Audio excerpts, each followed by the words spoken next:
So it doesn't matter if you're a freshwater keeper or a saltwater keeper. If you're an aquarist and you keep fish in a glass box, the chances are at some stage you've wanted to decorate that glass box with some form of hardscape. Now traditionally aquarists have turned to good old super glue or our two-part epoxy sticks to fix our hardscape choices into our aquarium. But if you're getting set to aquascape a tank of this size, I feel like this choice or this choice may not be the most appropriate one for you. Now it's not that these two-part epoxy sticks aren't a great choice, they absolutely are. But for tanks that are 6 foot and over, I feel like they're not the most economical choice. By all means, they are tidy, they are neat, you can cut off as much or as little as you want, knead it up, use it and put the rest on the shelf for later. But it's just simply the cost. This stick here cost me $25 from my local hardware store. Some popular reef keeping brands will cost you even more. And a tank of 6 foot or over, if you're a Malawi keeper or a reef keeper, that's just going to cost you a small fortune. So in deciding what method to use to adhere the hardscape into my 12 foot long, 4,000 litre Palau inspired plywood reef tank, I've decided to put the two-part epoxy stick on the shelf for later and instead use a combination of thickened BoteCote two-part epoxy and polyurethane spray foam. Now before we get busy with rock and epoxy and polyurethane, I want to talk a little bit about the importance of community in our fish keeping hobby. So about 2 weeks ago I put out the call on my local Facebook groups to see if anyone locally had some dry rock lying around, some old coral pieces that I could use in this aquascape. Tim and Jake, thank you very much. These guys very generously donated a whole stack of dry rock, which I've used in my aquascape. They just wanted to have it gone from their place and they could see I had a need for it and were happy to actually pass it on. And around about the same time, I actually had a call. I've been trying to collect some silver scats from my local estuaries and not having a great deal of success tracking them down. And I got a call saying, hey, I've got 5 silver scats coming down to you from Queensland. About 2 weeks time, do you want them? 100% yes, thank you so much, Phil. That's aquarium community, that's the pet keeping community that I remember from when I was a kid, when the most exciting thing for me to do was to go and spend time at my local aquarium club, my aviary club, or my reptile society. So if you have some aquarists that come around to your place and visit you and you got some spare plant cuttings, just give them some. And if you've got some aquarists that come around to check out your reef tank and you got some spare coral frags, just give them some. There is a reason why frag swaps are actually called frag swaps. That's the community of aquarium and pet keeping that I remember, and that's the aquarium community that is so important for us to bring back. I got myself some wooden struts or some posts, and these I'm going to use to support the rock work in the correct sort of position amongst these struts. I've made up myself a bit of a DIY drill, press, guide, jig, thingy-biggy. I don't know what to call that. It's a DIY drill press. Anyhow, so that if I actually do wish to take a piece of rock and actually fix it directly there, I can cut the rear side out with the diamond encrusted hole saw at a 60-degree angle, and then I'll hopefully create a nice fit which I can epoxy the rock to the actual PVC struts. So I need to get all my rocks roughly set out on their posts so I can come along at the end and just actually epoxy the points in all in one go. I'm going to let this sit for about 5 minutes just to heat up a little bit and expel some air bubbles, and then I'm going to start mixing in the filler powder. The filler powder is the very fine synthetic powder that is used to turn the epoxy into an epoxy glue. And I want to get it really thickened up to almost like a putty-like consistency so I can press it and mold it around the actual joints between the rock and the PVC struts.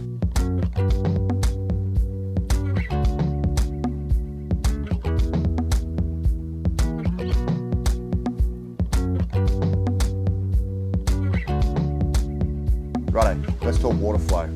So what's very important in a marine tank, which is a little bit different to a freshwater tank, but not always, is water flow. And not just for the fish, probably more so importantly for the coral. What's really important is that coral rely upon the water flow to actually flush away all their metabolic wastes and also to bring to them all their food particles.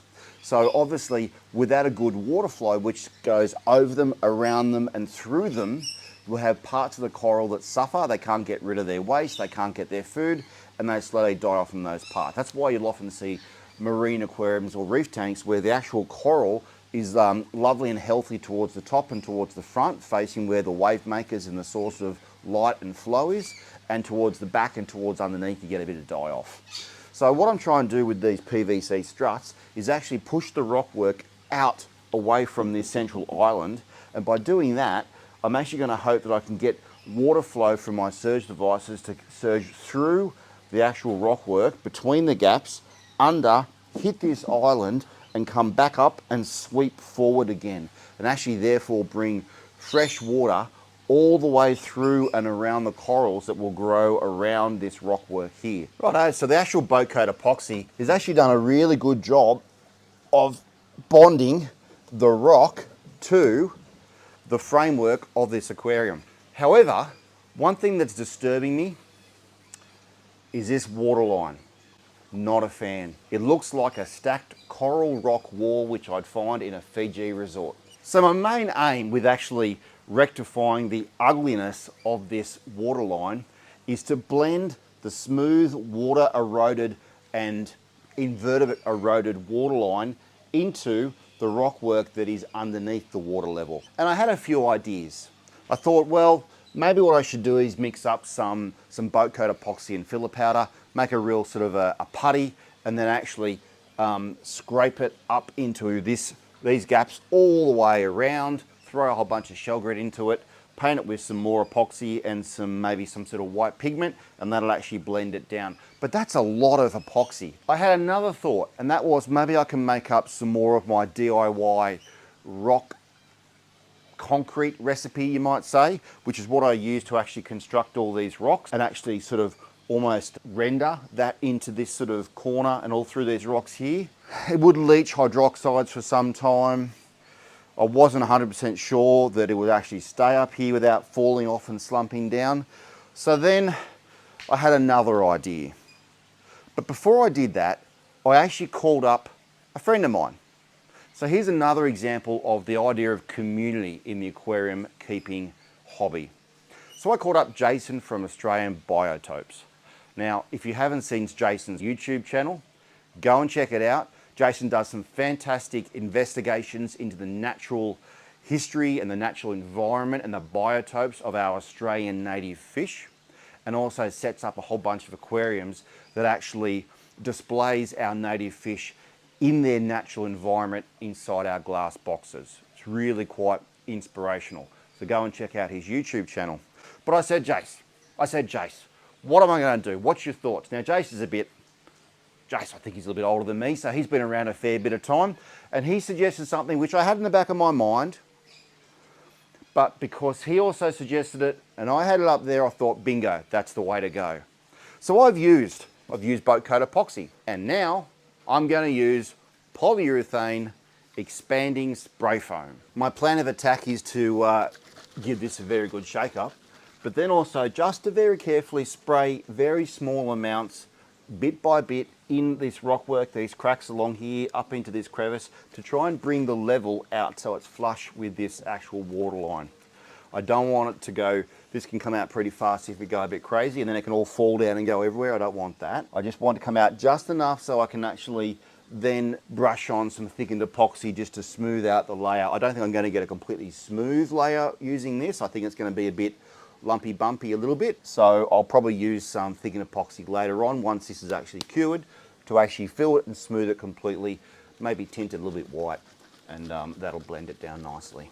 Well, if you guessed I was going to go overboard with the spray foam, you guessed right. So I'm going to have to actually trim it all back flush with the waterline, and then use that epoxy, like I mentioned, to seal it all off, give it a bit of colour, throw some shell grit and blend it in. If you're new to this channel and you haven't seen my videos previously, and you're wondering, what on earth is this crazy guy building over here?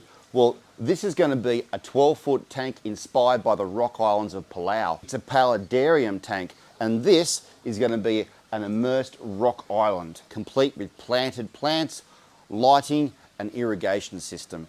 Underneath will be a full reef tank featuring Monster, my giant spotted moray eel. If you're a freshwater keeper or a saltwater keeper, or you love them both like me, please consider subscribing to my YouTube channel.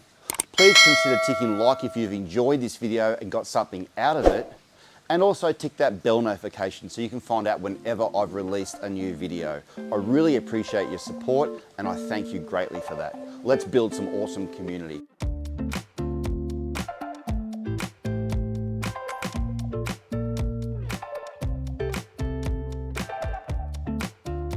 I'm actually really happy the way this has turned out. I think the actual waterline itself has been blended really well using the spray foam and the BoteCote Epoxy and also the application of the aragonite.